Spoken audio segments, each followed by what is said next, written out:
Welcome to another episode of Conversational Pace. I am Brett Hornig. This is my shoe reviewing co-host, Finn Melanson. Today we have the On Cloudultra 3, the kind of complementary daily trainer to the Cloudultra Pro that we were so stoked about. Finn, how are you doing today? Guys, so you got the rain jacket on inside. Yeah, I got the rain jacket on inside. It's just a little cold, and I'm always like perma heat training in some way, shape, or form. So, yeah, I got the Cloudultra Pro here too, just for some. You kind of inspired me to do some kind of in the moment comparison. But I'm doing good. Yeah, I think we were talking offline. Just a lot of like this shoe. Like, what's the phrase? Don't judge a book by its cover. There's like some interesting design choices in this shoe that make it seem not quite what it is. But yeah, I was pleasantly surprised with this shoe. Yeah, I was a little bit confused out of the box. I agree. Because, well, it looks so much like it looks like, just like a subpar version of the Cloudultra Pro. Like, I wondered if it was just going to be a Cloudultra Pro, but just worse in every way. But I think we both came to realize that it's actually just quite a bit different in many ways. So yeah, we're about to dive into that. Just want to let everyone know these shoes were provided to us by On, but we're under no financial obligation to say whether we like a product or not, because we want to keep these reviews authentic and beneficial for you. No one will get to preview or watch this footage before it gets published to YouTube.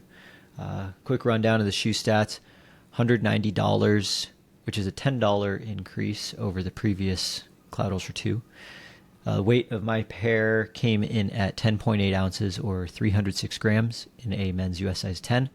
Stack height, we're looking 26 millimeters in the forefoot, 32 millimeters in the heel for a 6 millimeter drop. This upper is actually the same material as the Cloudultra Pro. It's just a slightly different pattern. It's their new Leno weave mesh upper, which is like a really wide stitched engineered mesh, which is pretty nifty. Moderately protective toe bumper. The tongue has a very thin amount of padding, but definitely not none. It is gusseted. Dropped the ribbed laces from the Cloudultra Pro for just regular laces. The ankle collar is kind of mediumly padded, going into a slightly stiff heel cup. The midsole is still the same split layered design as the Cloudultra Pro, but the material changes are just a little bit different. So we have 2 layers of foam, and then sandwiched in the middle is their kind of flexible nylon plate, which it's forked. It's a forked plate. Top layer of foam closest to your foot is their Helion HF super foam. So this is like their PIBA. I couldn't get confirmation on like the actual like density of it. Feels firmer than the Cloudultra Pro, but we'll dive into the actual like the ride in just a sec. Underneath that layer is the plate, and then there's a layer of kind of their classic, their Helion, just like regular EVA underneath. So it's a kind of a hybrid foam layering system where you got like a little bit of super foam right underfoot, and then a more dense EVA layer up against the ground. Underfoot, we have it's like identical to the Cloudultra Pro, right? The outsole. It's the Mission Grip outsole. I think the lugs identical. We got Cloudultra Pro right here. We've got the 3 right here. Yeah, so identical outsole, identical lug shape, identical lug placement. It's their Mission Grip outsole rubber. It's their own in-house rubber. That's actually it for the materials and everything. What kind of mileage did you get in this shoe? Hit the century mark, 102 Woo. In this shoe, and I actually took this shoe around the world. So a few weeks ago, I was over in Chamonix for UTMB week, and the week prior to that, did a recon 3-day fast pack of the course, 3.5 day, I should say. And on day 4, I was in need of just a more comfortable shoe than what I was in at that moment, the Hoka Rocket X Trail. And I brought 4 or 5 pairs of shoes with me, and I called for this one. So this actually, I took this shoe from Triant to downtown Chamonix, the final 19 miles of the UTMB course, but also got some stuff in here in Salt Lake. I have been doing a lot more like steeper stuff recently, repeats on Grandeur Peak, the west side, which is like a natural VK. Been taking this thing there too, some road miles. So diversity of terrain, surfaces, all that. Yeah. Oh, and a couple passport stamps. Yeah. Very cool. This one stayed very local. I think I did every single mile in the Ashland watershed. Mostly dry, dusty conditions. Oh, I got in 80 miles of running, mixture of running and hiking. 19 hours time on feet and 19,000 feet of climbing. So was definitely like a slightly vertier chunk. Hence normally that much time gets me about 100 miles, but more climbing. That's usually less miles. That's just how it goes. Yeah, I did a mixture of things as well, from just like easy runs to a couple long runs, some like pretty buffed out like dirt road, and then a couple that were steeper terrain with like just a little bit of technicality. I didn't get to run anything like mega technical, so I'll let you talk more about that. But I got in, I would say, some moderate technicality, but with some like very steep stuff. We both were texting each other after, the first few runs of the shoe. It runs a little long. Runs a little long, yeah. I'm not sure if I needed to go a full half size down. I got a size 12. I wasn't sure if I should go full half size down, 11 and a half, or if it was like a quarter size type issue. But I do think I needed I do need a half size down in this. I did. Yeah, I had those thoughts too, where it's like I got sent to 10. I was like, this fits a little bit longer than the Cloudultra Pro. I was still able to lock the fit down really well. I just had the extra length in the foot. So for like more non-technical running, a little bit extra length in the front, it was fine. If I was doing more technical terrain on, a more frequent basis, I definitely would go down to the 9.5. I think if I were buying this again, I would just go down to the 9.5 because, it was just a little bit long, which is a little bit frustrating because, like, I love the Cloudultra Pro. This was like kind of a great compliment to it. Like, they're two different sizes from the same brand. Like, seriously, that's a little bit annoying. But and also because we both said like it's like that quarter size. So like for both of us that were on the boat, it's like, do you want your shoe a little big or potentially a little small? I think take our sizing advice with a grain of salt then, because some people might go down that half size, some people might not. Yeah. I think in addition to the sizing issues, I think also generally a pretty high volume shoe. Like I'm actually wearing the left shoe on my foot right now just to like help to aid in describing kind of my thoughts here. And honestly, a pretty, like, I'll use the word cavernous upper, like front of the foot. This material here kind of creates a natural, like not freestanding, but it's sort of like an arc. And I have to like lift my foot up to sort of touch the material. Like there's actually quite a gap. It doesn't like rest neatly across my foot. Pretty high volume toe box. Yeah, high volume toe box for sure. I agree with that. I thought the material, I'm glad that it wasn't as high a volume around the midfoot though. Like I was worried. I think if it was this high volume, like equivalent in the midfoot, I think the shoe would have been unusable for me. But I was still able to get like a pretty nice wrap around my arch, which I generally can't do in shoes with this high a volume in the forefoot. Did you find the midfoot overly tight at all, or did it adapt good enough for you? No, it adapted for sure. I also, I thought I liked, again, with the Cloudultra Pro, same with this Cloudultra 3, I like this lower cut ankle collar and heel cup. Like, I didn't have any slippage problems, and I thought it was supremely comfortable. Even with it running long, you had no slippage issues? No. I will say, I did use the top lace eyelet, okay, to really make sure I, cranked it down. But I didn't have to tie it overly tight. I just laced through to the top eyelet, but no heel slippage issues. And I took it on some like very steep, 35% hiking type trails and didn't have any heel slip issues. Wow. Yeah. I think other than that, the materials on top, that set on top of the foot, pretty comfortable. I felt like it was another one of those like checks the box of out of the box, ready to kind of do whatever mileage. Not too much break-in necessary. So really flexible, adaptable in that regard. Yep. Yeah, and aside from it being just a little bit long, it felt like felt very similar to the Cloudultra Pro in terms of the upper fit, because they're, essentially the same material, just ever so slightly different dimensions of stuff. Love the heel padding too. It's like this medium, I guess you'd call it medium density heel padding. Like I would say medium. Yeah. Yeah, I thought that was really nice for sure. That's kind of all I have for like upper notes. The material is really breathable. I don't know if I'm taking this out on super cold days in the winter, because you can see your foot straight through it, but ventilates super well and dries fast. I took this through 3 river crossings one day in the 100-mile wilderness back in early August, and drains super well. What did you think about this midsole feel? Because we're rocking what I think is a firmer PIBA underfoot. Like it just doesn't feel like it's the same bounce as Cloudultra Pro. And then we have the firmer EVA underfoot. So overall, it's a firmer ride. It's also less stack, so it has to be firmer. But with all that being said, what did you think of it? I actually, if someone was to ask me I would not use firm in my description. It actually feels pretty like plush feeling and like pillowy. I don't know if I got quite plush and pillow feeling written in my notes, but I did write, dynamic. I'm in it right now. It's still kind of dynamic. I don't know if maybe I was just like comparing it too much to the Cloudultra Pro, but I also wouldn't say it was firm. Like it wasn't harsh at all.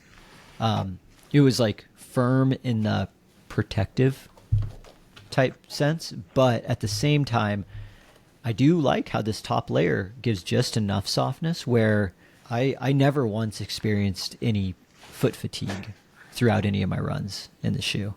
I've got the Cloudultra Pro on my right foot, and I've got the 3 on my left. And yeah, there's definitely there is the Pro is for sure softer, and the 3 is for sure firmer, but not by much.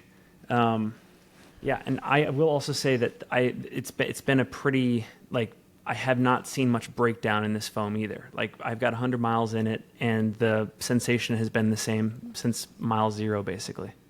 Yep, I agree with you on that. I even have like pretty minimal creasing in the foam on my midsole, and that's after like 19 hours time on feet and 19,000 feet of vert.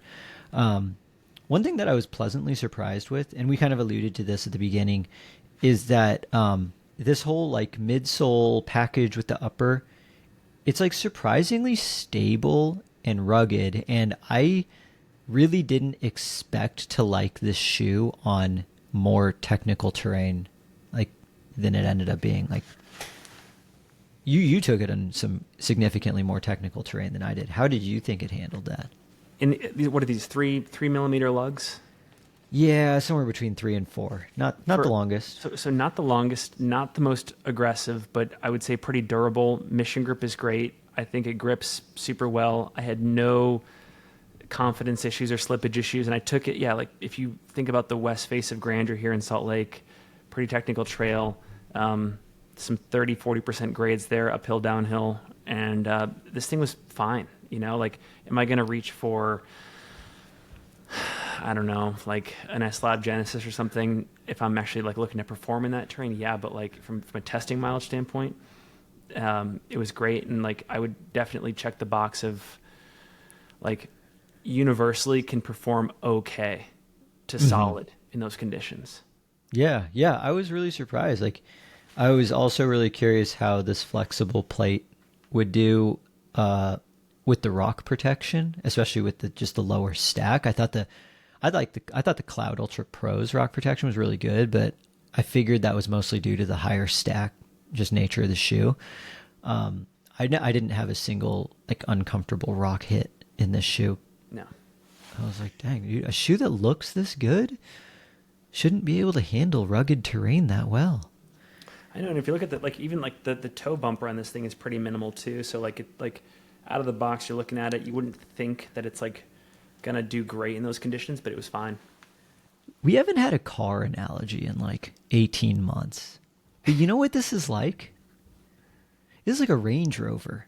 Yes. Because like the Range Rovers they're luxury SUVs, and almost all of them that get bought never see a dirt road. Yeah. But they are all still designed with like amazing off-road capability in mind. Like they all have like pretty steep approach angles, really advanced four-wheel drive systems. That's this. Yeah, and even despite being like a beefier car meant to operate in a lot of like rugged conditions, there's this like the sleek design. And I think one of the things that confused me about the shoe out of the box was like it is a shoe that is in the same category, in my opinion, as like the Brooks Cascadia and a lot of these other like long haul trucker beefier shoes. Those shoes sort of embrace the dad bod design, and this shoe, no, like Swiss sleek svelte Range Rover esque features that again like hide the fact that it's actually kind of a big shoe. Yeah, yeah, that's ooh, I like that one. I'm proud of thinking of that one on the fly. Seriously. Can I say, and if you want to put this into the midsole part, feel free. If you want to take up, that's fine. But I was just going to say one more thing. From like a firmness comparison, when I think of a firm shoe in sort of the long haul trucker category, my mind went to like the Asics Trabuco Max 4 that we reviewed a few months ago. And I think this is significantly softer underfoot than that experience. Which is incredible. Category. Like, it's crazy how that is true, because that Trabuco Max 4 has so much more foam, and yet it was just so hard, like ridiculous. And again, maybe it's just that top layer you were talking about that just goes above and beyond. Yeah, On did a good, I don't know, just ratio of ingredients with the shoe. Maybe I should take back the pillowy adjective, but softer than I was expecting. For sure. Oh yeah, definitely. Like the Piba, you still feel the Piba in it. So one thing I wrote down was, where does this slot into the On Trail lineup now? Because you know, we have the Cloudultra Pro. That's like your racer, your high performance shoe. But then we have this Cloudultra 3. The other one though is that we reviewed earlier, last year, the Cloud Vista 2, which is like very similar stack, fit, kind of terrain types, but maybe slightly less rugged. But I think it was like $40 or $50 cheaper, the Cloud Vista, than this one. So it was like, when do you pick one over the other? Yeah, and I mean, are there any scenarios where in a racing environment you're opting for this over the Cloudultra Pro? Or is that shoe just so versatile and like, I mean, ultra's in the name, like it's meant for all of the marquee races in our sport that like this is relegated to just being a trainer? You know, that's tricky, because I would pick this over the Cloudultra Pro for something like much more technical. Like if it's like a lot of technicality, I would actually feel way more comfortable in this. But I don't run for On. I'm not required to wear On. So then in that case, I would probably just wear something else, like, oh, what do I really like for like a Prodigio Pro? I would probably pick that for the technical race scenario. So then in regards to like, what is this shoe best for? For me, I found that this was good for the moderate to higher technicality training miles, but I also found that it worked in like the non-technical, like junk mile side of my training, like where it could be dirt road and it was fine. It could be, I liked this for like up to a medium length long run, like 3 to 4 hours. I like a little bit more shoe for runs longer than that. Unless it's like very technical, just like big mountain stuff, but most of my long runs are just not that scenario. What do you think this shoe is? What was it best for you? Yeah, I think maybe situations where I was just putting more of a premium on stability. If I didn't want to have to take, like, I don't think I would ever take the Cloudultra Pro out on West Grandeur, for example. And this shoe slotted in well there. I know when I was talking with Jeff Colt, who's a non-athlete, this was just before the 100-mile wilderness back in early August. I was like, do I wear this shoe? Do I put the Cascadia on? I was like, Jeff, if you as a non-athlete, like if you were going to go line up for this, what would you do? As well, I'm actually getting ready to go do the Mahoosuc Traverse, and I don't know what shoe he ended up using, but I know that like he was seriously considering this one. I think for some of those properties, like the stability piece, how technical the terrain is. Yeah, I think as an like an on trail athlete now, you have a pretty good selection of trail shoes to to cover all your types of running, because I do think there is a little bit of a gap from like the Cloud Vista to the Cloudultra Pro, and this Cloudultra 3 bridges that gap really well. It makes it a little bit harder of a purchase decision for a regular consumer, but like as an athlete for them, it rounds out the quiver nicely. And this is more a question for you, but I would assume because the Cloudultra Pro has a nylon plate, it doesn't have carbon, there's less of a risk for those athletes using that shoe too much. Is that correct? Is that fair to say? Like you're not going to either fatigue your foot and or create issues sort of up the chain in your biomechanics by overusing it. Like can you overuse that shoe in the same way that you could overuse, like for example, the Rocket Trail X? In my opinion, no. Like, because it's flexible enough, I don't feel like you get any of the potential risks that I've run into, and others have run into with like too many consecutive days or too much time in a stiff carbon shoe, which I guess now that you mention it, that is one thing that On is missing in their trail lineup, is like the stiff trail racer that's not actually meant for like real trails. But yeah, because I think On athletes are in a difficult position, or not a difficult position, a cool position where, from like a single quiver shoe standpoint, theirs begins at the high performance level and just so happens to be flexible into like daily training. For And sure. So it makes turning to this shoe. I mean, again, unless you just want to run on like a fresh pair of shoes because you don't have enough Cloudultra Pros in your closet, I don't know. Good problem. Yeah, I think I would throw this on as an On athlete, to keep the Cloudultra Pro feeling special. I don't want it to all of a sudden just feel like a regular shoe, because then on race day it's like you don't have any edge over your competitors. Typically you can't wait to. In a lot of cases, with other brands, you can't wait to take off the racing shoe. That's how it's been for me in many instances. Not necessarily here. No. Yeah, it's interesting how well-rounded this Cloudultra 3 ended up being. Speaking of, competitors, I wrote down a couple competitor shoes. You helped me add another one as well. I said, it's like, I'm just going to run through. It's like, I wrote Brooks Cascadia 19, Yep. Nike Wild Horse, Hoka Speed Goat. You said Mount to Coast T1. T1 for sure. And then you also said, what was the last one? Oh, Tomir 2. Yeah, the normal Tomir 2, which I thought that one was interesting because that one is highly regarded as like beefy mountain shoe. And this kind of hits that overlap pretty well between all of them. Like it's probably not quite as beefy on like the very end of the beefy scale as the Wider Tomir 2. platform than the Tomir 2. That's so interesting. I wouldn't have guessed that just because of how sleek the shoe looks. One thing though about all of the competitor shoes is that this Cloudultra 3 costs more than all of them, oftentimes by a good margin. I think the closest is the Mount to Coast at $180. This is $190, but like Speed Goat, Wild Horse, Cascadia, they're all like $30 to $40 cheaper. So it's like, what are we paying those $30-$40 for other than like the Swiss cheese tax here? Switzerland is expensive. Like, yeah. When I was on the UTMB course, Switzerland's beautiful. I couldn't wait to get out of there. The prices were insane. I wonder how much this shoe is in Switzerland. So that does lead to value. It's like, what do you think about $190 for this shoe? Yeah, I think it's probably 20, or I think it should be 160. I think it's probably $20 or $30 too much. Yeah. I wrote, I think it's a 170 shoe. So we're both in the same ballpark that it's like a little bit too expensive. Like 190 is pretty steep for this. It's a good shoe, but I'm not convinced it's like head and toes better than like a Cascadia or a Wild Horse for like... The T1 is 180. Yeah. And I do like this better than the T1, I will say. Yeah. I definitely like it $10 more. Yes. I also just like it more, like period.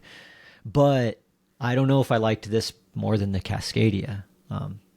That Cascadia 19 is freaking sweet. It is. That Cascadia got an amazing redo. Yeah, and that's what was that 160? 160. Like I don't know. I don't know if like you have to really the way that I tried to justify it in my head is already being an owner of a Cloudultra Pro. This is $70 cheaper than the Cloudultra Pro. I do think that part of the premium pricing can be chalked up to just style points. I think this is a better looking shoe in my opinion than the Cascadia. I think what's worked against the Cascadia I don't know if you could, well, in all the editions that I've worn it is a little bit of a ridiculous looking shoe to put on. Like I always feel like I'm kind of in clown shoes when I'm using. I love the Cascadia. Wore it on my 2014 through hike. I'm a disciple, but like kind of ridiculous looking. Again, this is like you said, the Range Rover analogy. This is a beautiful shoe. Yeah, the Cascadia looks nice in a through hiking setting, but not many other places. No. This looks incredible, like out of place in a through hiking setting. Yeah, but it also looks good at you like walking around Whole Foods in running shoes. Totally. This is a shoe you would feel comfortable at Whole Foods in. Actually, I bet 80% of people at Whole Foods are wearing Ons these days, huh? Yeah, exactly. And I'll clean this up and I'll wear this to a dinner party or something. It's a nice looking shoe. That actually brings up, this is a good vacation shoe. Like if you had to put one pair of shoes in your suitcase for running and maybe even like traveling around. Yeah. This actually does that pretty easy. All right, we're bringing a little bit more a little more value to the 190. Yeah, maybe I'm a 180 guy. I'll go one. I think it's $10 too much, but I think there is more value here than the Cascadia 19. And a lot in regards to like doing everything. Yeah, this is a style shoe. So if the Cloudultra Pro works in every trail running context, this extends into real life. Yeah. Yep. Totally. If I'm just buying it as a running shoe though, and I don't intend on like going to the grocery store in it, I think I'm probably taking the Cascadia though. Full stop. The Cascadia 19 is a fantastic shoe. Because like now I save $40, I can get like a gallon of milk as well. So I don't know, dude. I think that's kind of all my thoughts for this shoe. Like it was a good shoe, solid performer. I would say it exceeded my expectations. Me too. Yeah, I enjoyed running in it. And I just think On is in an interesting position where they have that one shoe, the Cloudultra Pro, that can do so much. And unless you're just saving it to keep it relatively fresh, it's hard to reach for other stuff for me personally right now. Yeah, I think that's a good way to sum things up. Well, thanks everyone for watching this on Cloudultra 3. One thing. You are racing Pine to Palm in 2 days. I know this is going to come out after, but I just want to say good luck, best of luck, have fun out there, and you're going to do great. I'm not racing in this, unfortunately. Well, not unfortunately. That's my choice. But we'll see what I end up racing in. Thanks, man. Well, catch you in the next one. Thanks for watching, everybody.